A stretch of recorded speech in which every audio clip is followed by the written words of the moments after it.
वहां सतलोक में देखा परमात्मा को बैठे तख्त के ऊपर, और इधर से गए जिंदा के रूप में वो दूसरे रूप में, और फिर जाके उस ओरिजिनल स्वरूप में परमात्मा जिंदे वाला स्वरूप उसके अंदर समा गया। तब धर्मदास ने कहा, हे भगवान मुझे यही रख लो मेरे दाता, मुझे वापस मत भेजो, मुझे राख लो भगवान, मुझे वापस मत भेजो परमात्मा, वो तो बहुत बुरा हाल है।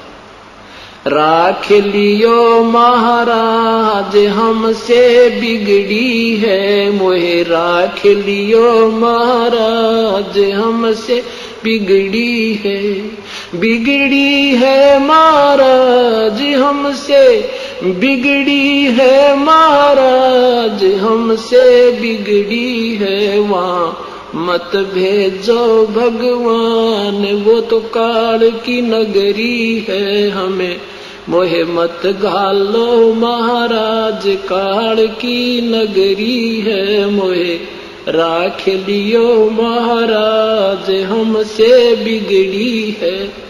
क्या बताते हैं, वहां जाकर पता लग गया कि हम अपने पैर पे आपको आड़ा मार के गए थे। सब अन्य जो वहां रहते हैं हंस ने बताया कि तुमने गलती आपकी थी धर्मदास, तुम स्वयं स्वेच्छा से काल के जाल में फंसे थे। तो वहां पता लग गया कि भगवान हमारे से बिगड़ी है, हमारे से गलती हुई है, हमें क्षमा कर दो। तब परमेश्वर ने कहा, भाई धर्मदास ऐसे नहीं हो सकता, जिस प्रबल इच्छा से तुम हमारे पास यहां आए हो, इतनी ही प्रबल इच्छा तुम्हारी वहां मृत लोक में मेरे अंदर होगी, तब मैं लेकर आऊंगा। और तुम काल के जाल में फंसे उसके ऋणी होगे, उसके पृथ्वी रूपी विमान में, स्वर्ग रूपी विमान में तुम घूम रहे हो, उसी में आहार कर रहे हो, ये तुम्हारे ऊपर ऋण चढ़ गया है। अब जो मैं तुझे मंत्र दूंगा, दिया है, इसका जाप कर, अपना ऋण उतार, और फिर मैं तेरे साथ रहूंगा बेटा, घबराइए मत, ना तेरी भक्ति करवाऊंगा, ना यू काल तुम्हें भजन करने नहीं देता। ऐसा कहकर के तीसरे दिन उसकी आत्मा को वापस छोड़ दिया।